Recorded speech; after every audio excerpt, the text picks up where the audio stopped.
Wunderschönen guten Morgen, Mittag oder Nachmittag, je nachdem, wann ihr das Ganze seht. Ja, der Sommer ist jetzt wieder da. Die Sonne wird immer schöner, das Wetter wird immer besser. Und neben dem Wetter, was besser wird, habe ich auch gehört, unsere Haut soll auch immer besser werden. Aber ist das Ganze wirklich wahr? Ich habe die liebe Barbara heute mitgebracht, um über ein bestimmtes Thema zu sprechen, nämlich die Schuppenflechte. Denn Fakt ist, die Sonne soll angeblich bei der Schuppenflechte helfen. Um das zu prüfen und was genau dahinter steckt, werden wir heute mit euch klären. Deswegen hört zu, ich frage, sie antwortet.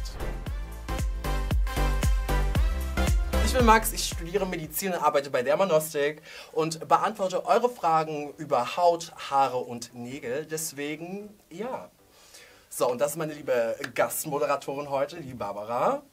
Barbara, ich gebe das Mikro jetzt an dich und bin leise. Ich bin Barbara, ich habe irgendwann mal auch Medizin studiert, war dann aber jahrzehntelang als Hautärztin tätig, beziehungsweise bin noch als Hautärztin tätig bei der Manostik in der Beratung. Sehr schön, super. Gut, Barbara, ich habe ja gerade schon angesprochen, wir wollen heute über die Schuppenflechte sprechen. Könntest du erstmal unseren Zuschauern da draußen erklären, in so einem kurzen Zusammenfassungsfazitteil, was überhaupt Schuppenflechte ist? Schuppenflechte ist eine sehr häufige Hauterkrankung, eine Stoffwechselerkrankung der Haut, die in unterschiedlichen Ausmaßen von sehr leichten, aber auch bis zu sehr schweren Formen, die dann die Patienten sehr belasten, auftreten kann. Also ist Schuppenflechte, um das direkt erstmal klarzustellen, keine Krankheit, wo man sagen kann, es ist einfach nur trockene Haut. Mit Sicherheit nicht. Es ist eine schwere Erkrankung. Okay. Super, sehr schön. Dankeschön, Barbara, für diese kurze Erklärung. So, meine lieben Leute, ich habe mir mal in den Kommentaren eure Fragen, Mythen und alles Mögliche durchgelesen und ich habe mich dazu entschieden, die Barbara so ein bisschen auf den Prüfstand zu stellen mit einem kleinen Spiel, würde ich jetzt mal sagen. Und zwar habe ich Mythen mitgebracht und die Barbara wird sagen, sind diese Mythen richtig oder falsch? Deswegen, Barbara, bist du bereit, unsere Fragen zu beantworten? Ja. Das freut mich sehr. Okay, dann fangen wir direkt auch schon mit der ersten Frage an. Und zwar, die erste Frage von mir ist, hilft die Sonne wirklich gegen Schuppenflechte? Ja, die Sonne, die UVB-Strahlung, auch die UVA-Strahlung, dann aber in Kombination mit Medikamenten, wirkt gegen die Schuppenflechte, sollte aber gezielt und dosiert und am besten unter ärztlicher Kontrolle eingesetzt werden. Sehr schön. Okay, gut. Für alle da draußen nochmal.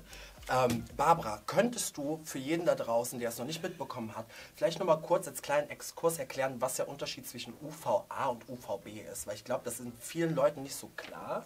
Deswegen denke ich mir so, ist das vielleicht ein Moment, das nochmal kurz einzubauen. Ja, deswegen lieben Dank. Die UVB-Strahlung ist die kurzwelligere Strahlung, die Entzündungen, sprich den Sonnenbrand hervorrufen kann, längerfristig bei übermäßiger Belastung leider auch zu Hautkrebs führen kann. Die UVA-Strahlung dringt tiefer in das Gewebe ein, ist für eine gewisse Bräunung verantwortlich, aber beschleunigt auch die Hautalterung und deswegen auch alles dosiert und mit Vorsicht. Okay, sehr schön, gut. Ich habe auch schon die nächste Frage hier direkt im Kopf, beziehungsweise auf meinem klugen Zettel. Und die nächste Frage wäre, wenn ich jetzt zum Beispiel mit Schuppenflechte in den Urlaub gehen würde, Barbara, und ich gehe spezifisch jetzt an einen Ort, der ein salziges Meer hätte, Salzwasser halt. Ist meine Frage jetzt, ob Salzwasser, genauso wie die Sonne, auch bei Schuppenflechte helfen kann? Es hilft, aber die Kombination macht es. Bekannt ist ja das Tote Meer, was einen Salzgehalt von 27% hat. Und die Kombination, diese Bäder zu machen und dann die extrem starke Sonne, die dort herrscht, aber eben auch dosiert unter ärztlicher Aufsicht zu genießen, war früher ein sehr, sehr häufig angewandtes Mittel der Schuppenflechtebehandlung. Und ist nach wie vor wirksam, aber eben wie gesagt, die UV-Belastung, die dadurch entsteht, ist natürlich auch nicht zu unterschätzen. Salzbäder alleine, wie sie angeboten werden, sprich man kippt das Salz zu Hause in die Badewanne, das reicht nicht. Das bedeutet, wenn ich jetzt im Sommer das Glück hätte, an irgendein schönes Salzwasser zu kommen, sei es das Meer, vor allem das Tote Meer, sollte ich das ausnutzen, baden gehen, mich mit Sonnencreme eincremen und dann mich ein bisschen sonnen und das würde mir dann dabei helfen. richtig? Das kann man so machen, aber eben auch das sollte man dosiert machen. Es gibt Patienten, die Hautkrebs haben, weil sie genau diese Eigentherapie auf Ibiza, auf Mykonos, wo auch immer durchgeführt haben und das dann eben sehr unkontrolliert war Ja. und jetzt als 70-, 80-Jähriger halt leider mit vielen Tumoren zu kämpfen haben. Das verstehe ich. Das sind echt wirklich sehr viele Fakten, die wir haben. Ne? Und ich glaube, für einen Zuschauer kann das auch manchmal ein bisschen überwältigend sein, weil wir für uns, ne, wir reden hier darüber alltäglich, aber da draußen wollen wir, dass ihr euch auch jederzeit die Dinge durchgucken und durchlesen könnt. Deswegen, Barbara, wenn die Leute da draußen zum Beispiel Fragen hätten oder irgendwie Informationen haben wollten, könnten die dann in irgendeiner Art und Weise an diese Infos kommen durch uns? Auf jeden Fall. Es gibt das Hautlexikon, wo die Patienten sich selber informieren können.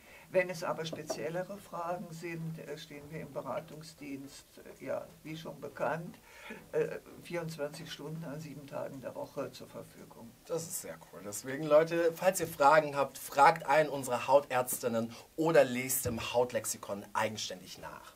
So, und das bringt mich jetzt eigentlich auch schon zu meiner letzten Frage. Und zwar, ich habe es vorhin schon so ein bisschen angeteasert, ne, mit dem Schuppenflechte gleich trockene Haut. Ist ungleich, haben wir gerade schon festgestellt. Aber meine Frage ist jetzt, kann ich Schuppenflechte genauso wie trockene Haut behandeln? Schuppenflechte ist häufig eine sehr empfindliche Haut, die dementsprechend zu Rötungen und Trockenheit neigt.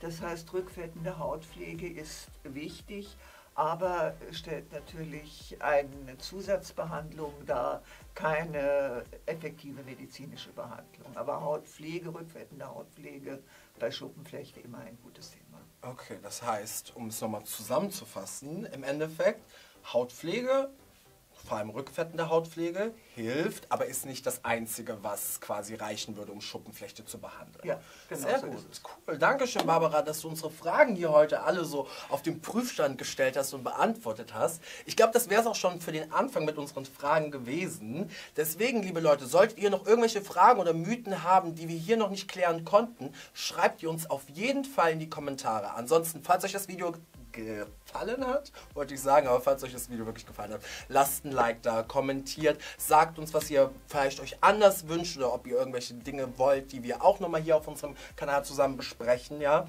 Und ansonsten wünsche ich euch wunderschöne Sommertage, genießt den Sommer, vergesst nicht zu trinken und euch einzucremen und macht's gut, meine Lieben. Okay. Tschüss.